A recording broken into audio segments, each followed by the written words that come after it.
Ah, simula pa ito,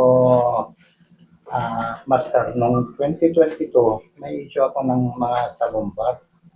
And then 2023, sa left shoulder naman, parang frozen. Kaya nagpa-appointment ako noon, pero hindi ako nakapunta dahil na-cancel yung schedule ko noon. Eh, sa tagal noon, ngayon lang kami nakapunta. Ngayon, yun ang may issue ko ngayon. Plus, like month of February, nagkaroon na ako ng itong sciatica problem. Kaya, Never kayo nagpa-check? Never. Kaya nagpa-check na ako noon. Nasaan po yung mga med files niyo before? Tignan natin kung tutugma ron sa mga base sa nararamdaman nyo. Yung findings ba? Para ma-review natin. Opo.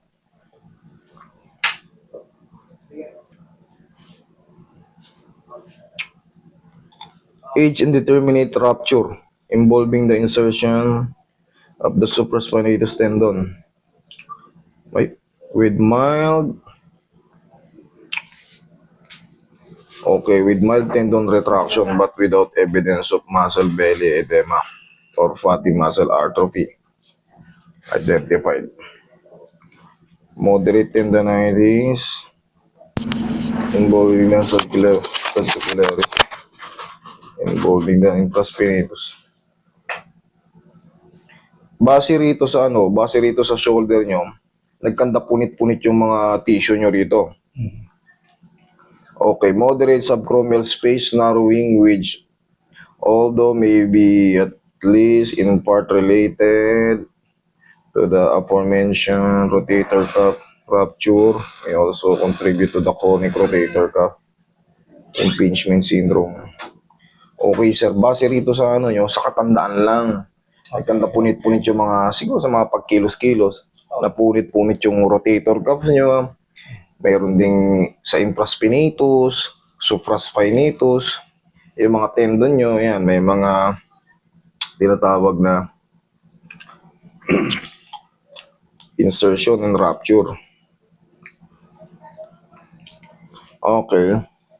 Yung isa pa, yung sa lumbar part. Sa lumbar. Kasi yung sa lumbar part, saan yan? Sa shoulder? Okay, findings examination. L5S1 3.1 mm disc protrusion. Maliit eh. There is a bilateral facet hypertrophy. There is a mild central canal. L4 L5 posterior central annular fissure. There is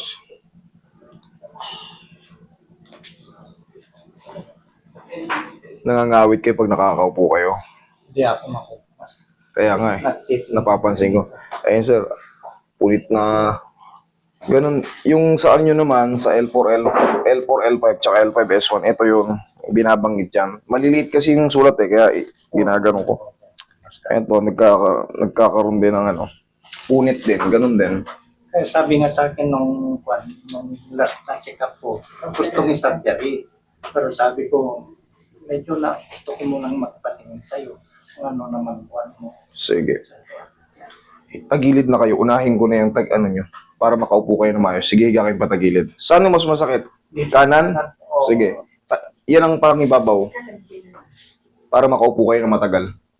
Tanggalin ko. Dali. Baka mapunit. Yan. Sorry po. Iyo. Para matagal kayo makaupo. Masakit pag nakahiga rin kayo? Pag ganyan na masakit, kabila. Sa gabi, pinapapakan niya. Lagi. Hindi po, naiipit na po yung tinatawag nating sciatic nerve Kaya yung tingling sensation, Yan, yan, pag ganun po yan. oo, lahat Yan, na, pinapapakan niya sa parang may every night. matigas na dito, parang bakal na yun. Nerve po yun. Pag ganyan, medyo mas komportable. Yes. Okay. Hindi siya pwedeng tumagilid ng pakabila Mas matindi yung Unahin natin to.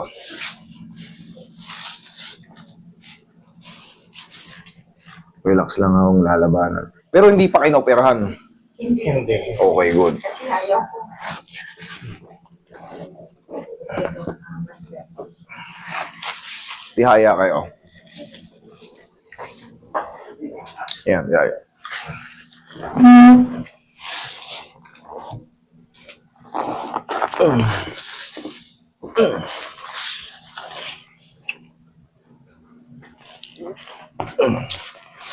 Sige, pahinga lang, saglit. Pag nakaganyan kayo, habang tumatagal, may ground, wala. Lalong kumikirot o nabawasan yung kirot, pakiramdaman nyo lang. Okay. Okay, sige. Okay, good. O ngayon, tumagilid na kayong pag ganito.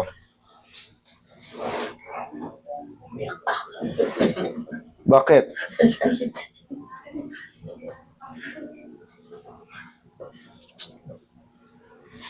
Kaya. Kaya. Kanina hindi eh.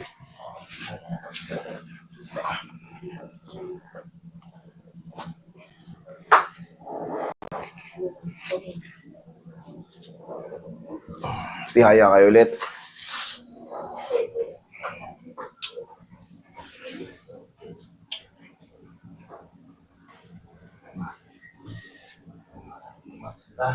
Gumaganda. Kapag-inject pa ng steroid. Kailan? 3 days. Siyempre, pag ininjikan kayo, dapat yun kahit papaano, mawala yung pain. Yung nasa po. Inabukas. Ano lang po yun eh. Parang normal. Pansamantagal. Master.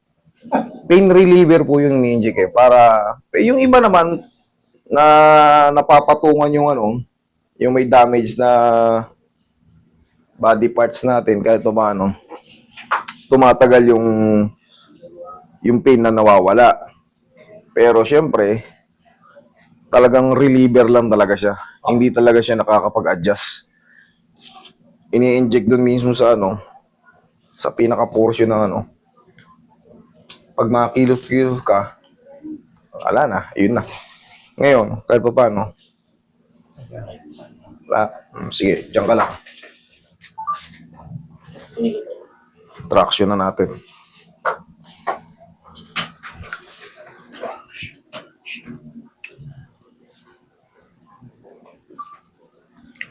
Kasi yung lang tayo, ito yung doon niya. Konti lang. Okay po.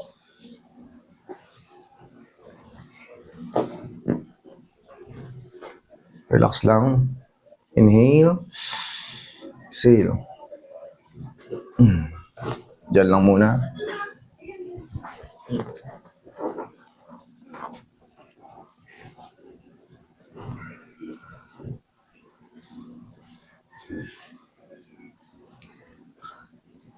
Kaya nyo kayang dumapa?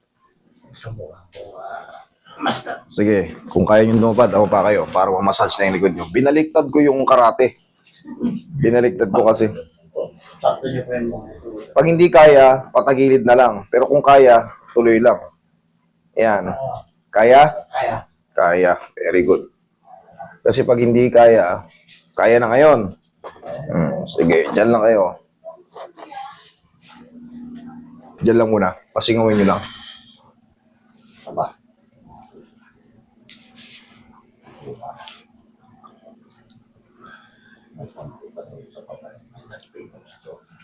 May konti pa rito. Dito. Sa baba. Sa gilid, master. Dito. Sa ganyan. Parang dyan. Dito. Oo. Yan na yung tinatawag na, yan yan, yung pinsa nerve.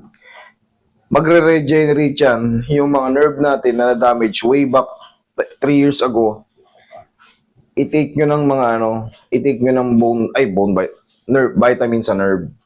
Anong magandang vitamin sana? Marami pong vitamin sa nerve eh. Mayroon ng kumpleto. Yun naman, walang yan. Kumbaga, walang mga reseta. Over the counter, basta vitamin sa nerve. Hindi lang ako pwede magbigay ng pangalan, basta vitamin sa nerve. Kasi, wala akong karapatan doon. Basta tanungin nyo na yung doktor na Okay, tapos, hindi kagad dyan isang araw eh. Oo. Sa tagal ng pagkaipit. Pero yung yung nararamdaman yung main, pag yun nawala, mawawala na rin yan. Kasi hindi yan ang main. Doon ang main. Sa lumbar, sa L4, L5, L5, S1. Yan ang pinakasira nyo tayo. Okay? Tignan natin. Upo kayo. Tagilid kayo muna. Ayan. O, baba yung paa, tukod ng siko. Baba ang paa, tukod ng siko. Sige, tukod niyan. Sige. Ayan. Upo na kayo. Upo na kayo. Ayan. Diyan kayo kumuha ng puwersa sa siko. Oo. Tingnan natin kung tatagal kayo umupo. Pag hindi kayo tumagal, ibig sabihin, adjust pa. Sige. Meron pa dyan? Sige, sandali. Kayang tumagal, hindi. Sabihin nyo pag hindi kayang tumagal, ha? Ha? Hindi. O, tagilid kayo ulit. Tagilid kayo ulit. Dito, papunta sa akin. Papunta sa akin. Yan. Yan. Yan. Tama dito. Dito sa muscle, sa puwet, o dito? Hindi dito. Dito. Dito na, sa puwet. Okay. Dito sa Dadaan yan sa yung buong lower extremities natin. Pag may tama kayo sa lumbar, dadaanan yan. Ibi-break yan, pero hindi sobrang diin. Gusto na, basta Maganda. Pwede nga yan sarili nyo yung bola ng ano, alam mo yung bola ng tennis, yung kulay green. Yung ginagamit. Ganyan-ganyan ninyo. oh. Nilagay ko sa kuwan. medyas. Pwede yun. Oo. Kasi Oo. gugulong-gulong lang yun eh. Tapos tinano ko sa pader. Dati nga, nung nasa Saudi ako, bola ba ng bilyar eh, kasi yun ang una ko natutunan. Basta matigas yan ha, tapos didiinan nyo, basta yung kaya nyo lang ha. Oo. Kung maglalaroin nyo yung sarili nyo, Oo. kaya ganunin nyo. Para gumugulong-gulong na yan, no? Pero napagtanto ko na sobrang tigas ng bilyar, yung tennis. Tennis ball. Pero na, Kasi dito, nasa Pilipinas na ako, sinusubukan ko rin yung tinuturo. Para alam ko, kasi sa bilyar, parang ikaw talaga magkocontrol. Yung diin mo, nasa sayo rin kung gaano kalakas. Pero syempre, pagka nabigla ka na paupo, medyo masakit. Kaya yung bola lang yung tennis, yung kulay green. Kasi Oo. lumulubog yun eh. Kahit pa paano, hindi siya sobrang tigas. tinano ko doon sa pader.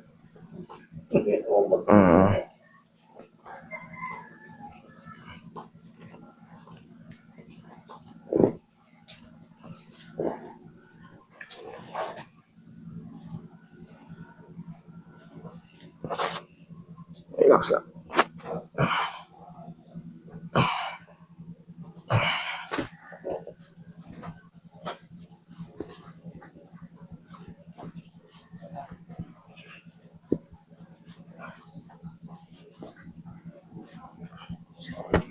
Ihaya kayo ulit tayo.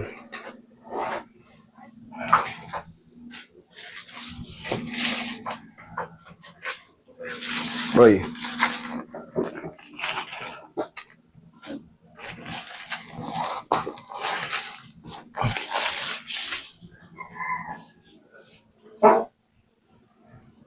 Sakit tay? Hindi. Sakto lang. Sige, upo kayo ulit tay. Tagilid, tukod ang siko. Yan. Para hindi pwersado yung ano. Sige, tignan nyo kung makakatagal na kayo ngayon. Kasi pag nakatagal na kayo nakaupo, bibirhin ko na yung shoulder nyo. Mas maigi na. Okay, thank you. Ito naman, sabi, bunga ng katandaan, nagkanda punit-punit yung mga Yan ang problema ko. etong problema.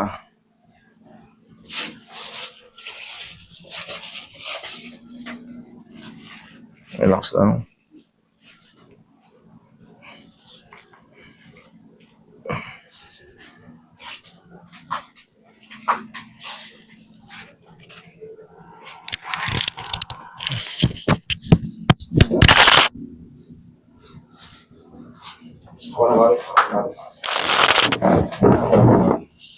Thank you. Pagka hindi dislocation, ayos ka agad. Mawawala ka agad yung pamimilay mo. Pero pag matagal na yung nerve, parang nakatulog na siya, kailangan yan talaga sundan pa ng ano.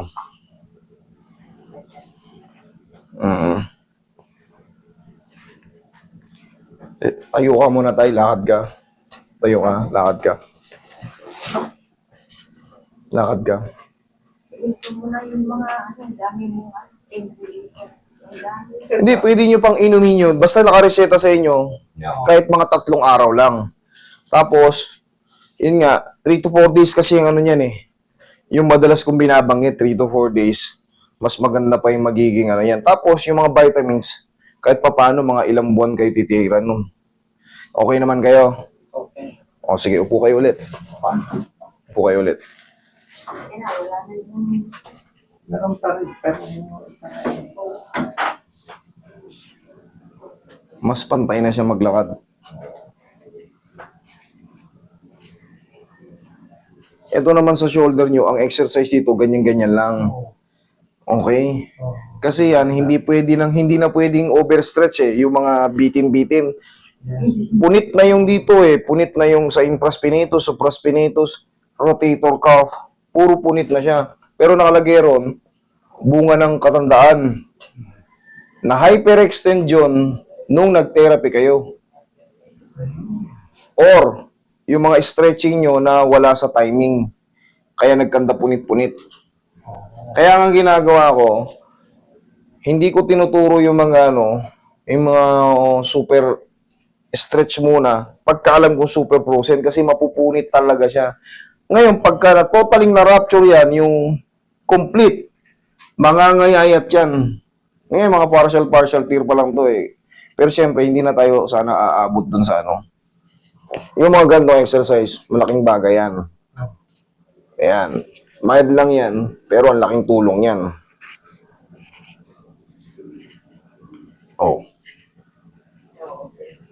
Oh, di ba? Meron man, may matira man dyan konti, pero habang napapahinga, tapos ira-round-round yun ang ganyan turo ko, mawawala na yan. Okay, tay? okay. O, tingnan mo, tumagal ka umupo. Okay.